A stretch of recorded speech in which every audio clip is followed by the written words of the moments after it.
Et est-ce que tu peux nous parler de kingavi.com? Parce que justement, moi j'estime, je pense que toi aussi, les avis clients sont un des éléments de réassurance qui sont importants. Est-ce que tu peux nous parler du coup de ce projet que tu développes et quelles sont les différences avec d'autres sociétés du même type? Ok. Alors, Kingavi, c'est assez simple.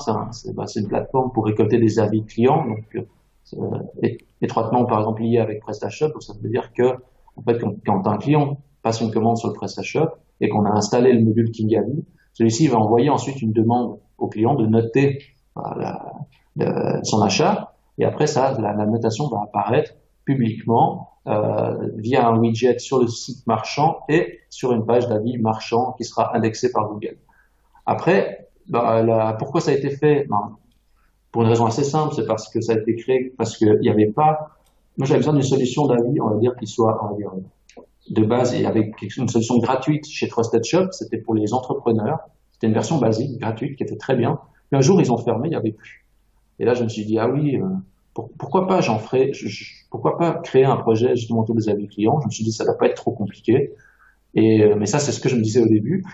Et après, en fait, je me suis lancé dans ce développement. Et puis, alors, quelle est la différence avec les autres solutions?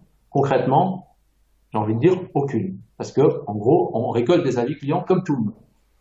Là où c'est plus subtil, c'est déjà au niveau du prix. Parce que Kigavi, on va dire que pour les petites structures, les moyennes structures, ils peuvent utiliser le service 100%, on va dire, gratuitement.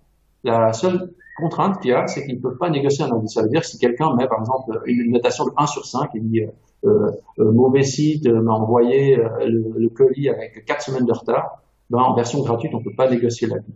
Par contre, ça permet de récolter des avis jusqu'à combien exactement mensuel, juste préciser ça, mais c'est 100, juste. 100 par mois, Donc ça veut dire que en voilà. Et offre gratuite. donc 100 commandes par mois. Donc par expérience, dire si on dépasse ça, euh, en principe, on peut switcher vers une offre, on va dire, payante. Ça restera quand même accessible si on arrive déjà dans ces volumes-là. Mais en dessous, puisqu'il y a beaucoup de marchands qui sont en dessous de 100, parce que 100 demandes par mois, ça veut dire qu'il faut faire déjà 3 commandes par jour. C'est ça, ouais. Trois commandes par jour, ça veut dire qu'il faut au moins, si on prend 1% de conversion, ça veut dire qu'il faudrait 300 visiteurs. Et il y a beaucoup de sites e-commerce qui font pas 300 visiteurs par jour. Et donc, du coup, c'est pour ça qu'il y a plein de marchands qui sont contents d'avoir cette solution-là à disposition, en fait. D'accord. Et parce que les avis clients, c'est facile de les vouloir, mais c'est difficile de les obtenir. Comment, avec Kingavi, tu arrives à inciter les clients à déposer un avis sur une commande qu'ils ont fait sur un site? Étonnamment, il y a un taux d'engagement qui est assez élevé. Combien c'était? Alors, j'ai plus en tête le. Parce que c'est le gros problème des avis clients, c'est que parce que PrestaShop embarque une solution de relance d'avis où tu as des modules qui font ça, mais c'est vrai qu'il Tu veux suffit. dire pour trouver des gens qui sont d'accord d'utiliser ce système, ou bien c'est ça, ou Non, non, bien. non, non, non. Trouver des clients qui ont passé une commande sur un site e-commerce, qui Oui, utilisent le module Kingavi, oui. c'est difficile. Tu as combien de transformations sur des mails qui sont envoyés par Kingavi pour demander un avis? Combien de Ah, personnes répondent à ces mails en fait? Alors, j'avais écrit ça dans un article. Euh, alors, juste voir si je le retrouve. Parce que c'est assez J'ai- compliqué quand même d'obtenir l'engagement de, de clients en ligne, quoi. Je vais voir si je retrouve. Moi-même, en tant qu'utilisateur de différents sites, enfin, je veux dire, en tant qu'acheteur sur Internet, à chaque fois, on me demande de laisser un avis sur la commande. Et c'est vrai que même si je suis entièrement satisfait, c'est assez rare que je laisse un avis parce que j'ai pas le temps, je remets ça au lendemain et finalement je le fais pas, etc., etc. Donc c'est difficile de récolter des avis de clients Qu'est-ce- satisfaits. Alors, qu'est-ce que j'avais dit à peu près? Alors, euh, euh, euh, alors, j'ai dit, alors, juste voir qu'est-ce que j'ai raconté? Euh, ah, Je suis en train de retrouver le chiffre. C'est vrai que je j'ai pas fait une analyse détaillée de ça. Alors, taux d'ouverture de clic. Alors, alors j'ai dit, le taux d'ouverture, j'ai dit, c'est presque 50%. Ensuite, le taux de clic varie entre 10 et 20%. Ça, c'est ce que j'avais écrit dans mon article de l'époque. D'accord. Il date de quand ton Ouais, article? ça date quand ça date, ça? De 2017, D'accord, oui, donc fin il y a 2 ans et demi, 2017. quoi. Ouais, c'est la constatation que j'avais fait. Un an et demi, un an et demi. Après, ce qu'il y a, c'est qu'il n'y a pas que ça qui va influencer. C'est aussi comment on fait le message qu'on envoie au client. Ça, c'est super important parce que le message, en fait, fait tout. Qu'est-ce qui fait qu'on regarde le mail ou pas? Son titre et le message contenu à l'intérieur. Et pour en fait arriver à un résultat, à un bon taux de clic, il faut également personnaliser le message du mail. Euh, ça veut dire, ça veut dire qu'il faut apprendre parce qu'il y a beaucoup de gens qui pensent qu'un mail c'est un mail, mais en fait c'est beaucoup plus subtil que ça. C'est de dire ok, il faut marcher là où c'est plus sensible. Ça veut dire sur la corde des sentiments parce que c'est ce qui marche le mieux et euh, de dire bonjour. Euh, grâce à vous. Donc ça veut dire d'impliquer en fait le client et de pas justement considérer de le baisser de le rabaisser au niveau juste du client, mais vraiment de lui dire que ben voilà, le retour qu'il va faire, c'est important et que pour vous, c'est vraiment, c'est vraiment, on va dire, Il un réel participe, plus. Voilà. voilà, il va vraiment participer à quelque chose de concret, quoi. C'est pour ça qu'il faut trouver les mots pour justement l'inciter à faire ça. Et si on est bon, on va dire en storytelling ou en influence, eh ben on peut obtenir effectivement des meilleurs résultats. Mais pas que. Ça veut dire que si en amont, on a un site e-commerce, on va dire, qui est proche des gens et où les gens se disent, ah oui, j'aime ce marchand. Ah oui, c'est pas qu'une entreprise qui est en train de fourguer sa marchandise, comme on avait vu par exemple en dropshipping où là, on fait des fausses promesses, entre guillemets, on multiplie le prix par 30, on balance après le produit au client. Eh ben là, c'est très différent. Si en amont, le travail est bien effectué et que le lien avec le marchand il est fort, il y a beaucoup plus de chances d'obtenir ensuite la demande d'avis, en fait, enfin, la validation de l'avis, en fait, client, c'est ça. Oui, donc en fait, tu mises beaucoup sur la personnalisation des messages qui sont envoyés. Et ça, est-ce que à travers le service Kingavi, tu proposes des templates qui sont déjà faits ou c'est vraiment là pour le coup, à ton client, à toi, donc le e-commerçant, de rédiger ses propres messages qui vont être envoyés? Alors, en basique, en fait, il y a, dans la version gratuite, c'est un message prédéfini qui est basé, on va dire, sur ce qui faisait un peu les gros, hein, des leaders, les trusted shops, les avis vérifiés, etc. J'ai Mhm. pris un mix de ça, un message un peu standard qui passe partout. Et après, dans les versions premium, ils peuvent personnaliser. Donc moi, j'ai déjà mis un message, on va dire, de base dans le template. Et puis eux, ils ont juste à mettre leurs mots et intégrer leurs variables s'ils ont envie de mettre, par exemple, bonjour Germain, etc. pour appuyer un petit peu plus sur le côté émotionnel, quoi. D'accord. Et tu as combien d'utilisateurs aujourd'hui de Kingavi? Je ne sais pas si tu peux nous partager. Alors oui, alors on est au balbutiement, hein, là. Oui, tu l'as lancé quand déjà le service officiellement? Alors officiellement, je vérifiais par la première, je regarde par rapport à la première date de postage du blog qui remonte, ouais, qui remonte à mois de mai 2017 à peu près. Donc ça D'accord. fait, ouais, Ça fait 2 ans. ouais, ça fait 2 ans, quoi, c'est ça. Alors, il y avait beaucoup, à un moment donné, il y avait plus de marchands, j'étais plus vers 500, 550 marchands, quelque chose comme ça. Et maintenant, D'accord. ça a pas mal baissé maintenant. Je suis plus vers 300 parce D'accord. qu'il a fallu faire un peu de nettoyage, parce qu'il y a beaucoup de boutiques qui sont mortes, etc. entre-temps.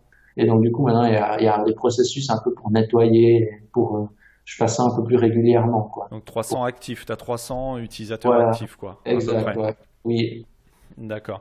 Et tu peux nous partager la proportion de boutiques du coup qui sont passées en offre payante, comme ça donne une idée, pas forcément sur le chiffre d'affaires que tu fais, quoique ça peut Alors, toujours ouais, intéresser, mais ça c'est permet pas de énorme. savoir le nombre de boutiques qui justement passent le palier des 100 commandes par mois, quoi. C'est pas énorme. Je crois que, allez, là, il est peut-être quoi? Sur, sur 300, on en a peut-être quoi? On a peut-être, une, peut-être une soixantaine, peut-être, quelque chose comme ça. 60, quelque chose D'accord, comme donc ça. 20, on serait sur 20% de tes clients, de tes e-commerçants qui font plus de 100 commandes par mois. Quelque chose comme ça. Peut-être il y a ceux qui font moins, peut-être qui ont quand même pris Oui, qui sont l'abonnement, quand même peut-être passés. aussi. Ouais, Oui, mais ça donne peut-être. un indicateur et c'est plutôt encourageant parce que ça veut dire que ton vivier de clients et d'utilisateurs de Kingavi, sans être dans les chiffres de Trusted Shop, avis vérifiés ou autres, qui sont, à mon sens, beaucoup plus, je pense, je ne connais pas leurs chiffres, mais avec beaucoup plus d'utilisateurs, C'est tu as un sûr. écosystème qui semble relativement sain dans la mesure où avoir 20% de ces clients qui génèrent vraiment un chiffre d'affaires avec leur activité en ligne, je pense que là, pour le coup, les autres solutions peut-être plus connues et plus développées, que sont Trusted Shop, Société des avis garantis et autres, je pense, n'ont pas forcément 20% de leurs utilisateurs qui gagnent de l'argent avec leur activité. Ah, c'est bien possible. C'est vrai que je sais pas non plus tous leurs chiffres, C'est hein. bon, là je te dis ça, c'est qu'un un avis par rapport parce que je connaissais pas tes chiffres avant d'enregistrer cet épisode. Mais c'est vrai que 20% d'utilisateurs, 20% de e-commerçants qui gagnent vraiment de l'argent, c'est beaucoup par rapport à ce qu'on sait du e-commerce où justement au début d'épisode on disait que la majorité des e-commerçants ne gagnaient pas d'argent. Après, ce qu'il y a, c'est aussi par rapport au prix que je propose, qui est, on va dire, quasiment 10 fois moins cher que les autres. Les gens, ils se disent, ah oui, bah, même si on va prendre quand même chez lui. Parce que, euh, parce que justement, bah, le prix, il est quand même beaucoup plus accessible, quoi. Ouais, Là, tout à fait. Ouais. si c'est quand même, quoi, à peu près, si c'est 8 euros par mois, Oui, on est alors ça pour change quand même des autres, en pour fait, où ceux ils sont à qui 50, 60 euros mensuels, quoi. C'est ça. Pour ceux qui écoutent, si d'ailleurs, toi qui m'écoutes, tu as une boutique en ligne, que tu sais pas encore quoi choisir entre Trusted Shop ou d'autres solutions, moi je t'invite vraiment à tester le site king-avi.com. Donc je mettrai le lien vers le site dans les notes de l'épisode sur marketing301.net. Et on a trois offres, donc tu m'arrêtes si je me trompe ou si je suis pas à jour, mais on a trois offres. L'offre gratuite qui permet de collecter des avis jusqu'à 100 demandes par mois, donc approximativement 100 commandes par mois. Ensuite, on passe sur l'offre Silver qui a 8,05 € par mois.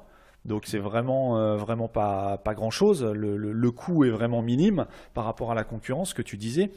Et là, on peut aller jusqu'à 1000 commandes par mois. Donc là, il y a quand même un gap. Ouais. Et Oui. ensuite, on est sur l'offre Gold à 16,10 € par mois. Et là, on peut aller jusqu'à 2000 commandes par mois. Mais moi, j'invite vraiment à tester ce site-là. Je vais le tester aussi parce que je t'avoue que je ne l'ai pas testé. Je connaissais ton service, mais je l'ai pas encore testé. Je le testerai probablement dans les semaines qui viennent. Et j'avais une question là purement marketing. Pourquoi ce pricing un petit peu original, 8,05, 16,10 et Alors, pourquoi 7,95 pas ça 7,95 va changer. Ce qu'il y a, en fait, c'est parce que initialement, c'est basé sur la monnaie franc suisse. Initialement, c'était le franc suisse qui était prioritaire. Mais comme le marché, il est plus européen, et ben, du coup, là, on a fait un système de conversion temporaire de la devise. Du coup, ça va changer encore prochainement parce que bah, ça va être révisé avec des systèmes, on va dire, d'abonnement mensuel avec interruption en fait en fonction de la demande.